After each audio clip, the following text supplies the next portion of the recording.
Hello, അസ്സലാമു അലൈക്കും. ഇന്ന് ഞാനൊരു പ്രൊഡക്റ്റ് റിവ്യൂ ആണ് കേട്ടോ പറയുന്നത്. അപ്പൊ ആ പ്രൊഡക്റ്റ് എന്താണെന്ന് നമുക്കൊന്ന് കണ്ടു നോക്കിയാലോ. ഞാൻ ആമസോണിൽ നിന്ന് പർച്ചേസ് ചെയ്തതാണ്. ഓക്കെ, നമുക്കതൊന്ന് അൺബോക്സ് ചെയ്ത് നോക്കാം.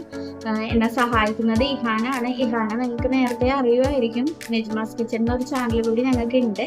അപ്പോൾ ആ ചാനലിൽ കൂടുതലും വീഡിയോസ് ഇടുന്നത് അയാനും ഇഹാനും ആണ്. അപ്പോൾ അങ്ങനെ നിങ്ങൾക്ക് അറിയുമായിരിക്കും. അപ്പോൾ എന്തായാലും നമുക്കിതൊന്ന് അൺബോക്സ് ചെയ്ത് നോക്കാം. അത് സപ്പോർട്ട് ചെയ്ത പോലെ തന്നെ ഈ ചാനൽ ഒന്ന് സപ്പോർട്ട് ചെയ്യണേ.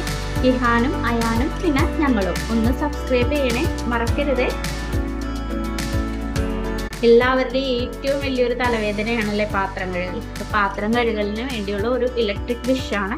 അപ്പൊ ഇതിൽ വരുന്നത് എന്ന് പറഞ്ഞു കഴിഞ്ഞാൽ ഒരു വൈറ്റ് കളറുള്ള ബ്രഷ് വരുന്നുണ്ട്, അതേപോലെ ഒരു സ്പോഞ്ച് വരുന്നുണ്ട്, പിന്നെ കറകളൊക്കെ കളയാൻ വേണ്ടി ഒരു കുഞ്ഞു ഇതും വരുന്നുണ്ട്. അപ്പൊ ഇതിന്റെ ബാക്ക് വശം ഊരി കിടക്കണായിരുന്നു, അത് ഞാൻ കണ്ടില്ല.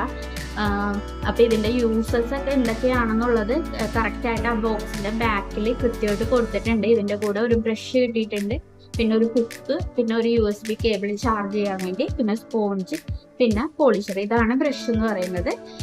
ഈ ബ്രഷ് യൂസ് ചെയ്തിട്ട് നമുക്ക് പാത്രം കഴുകാനോ അല്ലെങ്കിൽ സിങ്ക് കഴുകാനോ യൂസ് ചെയ്യാം. അതേപോലെ തന്നെ ഇത് പാത്രം കഴുകാൻ വേണ്ടി യൂസ് ചെയ്യാം, സ്പോഞ്ച് എന്ന് പറയുന്നത്. പിന്നെ ഇതാണ് നമുക്ക് പൊടികളും ഇതൊക്കെ ടൈൽസിലെ പൊടികളൊക്കെ നീക്കാൻ വേണ്ടി യൂസ് ചെയ്യാൻ പറ്റുന്ന ഒരു ഇതാണ്. പിന്നെ ഇതിൻ്റെ കൂടെ ഒരു USB കേബിൾ ചാർജ് ചെയ്യാൻ വേണ്ടി കിട്ടിയിട്ടുണ്ട്.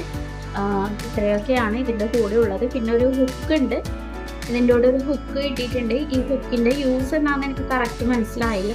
അറിയാവുന്നവരുണ്ടെങ്കിൽ ഒന്ന് കമൻറ്റ് ബോക്സിൽ പറഞ്ഞു തരണേ. ഈ മാജിക് ബ്രഷിൻ്റെ ഈ ബാക്കിലുള്ള ബട്ടൺ അമർത്താൻ നേരത്ത് നമുക്ക് ഈസി ആയിട്ട് ഇത് യൂസ് ചെയ്യാൻ വേണ്ടി പറ്റും. ബ്രഷ് അതേപോലെ തന്നെ സ്പോഞ്ച് ഒക്കെ മാറി യൂസ് ചെയ്തിട്ട് നമുക്ക് നമ്മുടെ ക്ലീനിങ് ആവശ്യങ്ങളൊക്കെ നിറവേറ്റാൻ പറ്റും. അപ്പോൾ ഇത് എങ്ങനെയാണ്, ഫലപ്രദമാണോ എന്ന് നമുക്കൊന്ന് പരീക്ഷിച്ച് നോക്കാം. ഇതിൻ്റെ ബാക്കിലാണ് ആ ബാക്കിൽ ആ മൂടി മാറ്റാൻ നേരത്ത് അതിൻ്റെ അകത്താണ് നമുക്ക് ചാർജിങ്ങിനുള്ള USB കേബിൾ കണക്ട് ചെയ്യാനുള്ളത്. അപ്പോൾ നമുക്കൊന്ന് പാത്രം ഒന്ന് കഴുകി നോക്കാം. പാത്രം കഴുകുമ്പം നമുക്ക് ഈസിക്ക് വൃത്തിയാവുന്നുണ്ട് കേട്ടോ. പ്രൊഡക്റ്റ് നിങ്ങൾക്ക് ഇഷ്ടമായി. ഇപ്പൊ നിങ്ങൾക്ക് ഇത് ഇഷ്ടമായിട്ടുണ്ടെങ്കിൽ ഇതിന്റെ ലിങ്ക് വേണമെങ്കിൽ കമന്റ് ബോക്സിൽ ചോദിച്ചാൽ മതി. അപ്പൊ ഇനി മറ്റൊരു വീഡിയോയിൽ കാണാം. Thank you.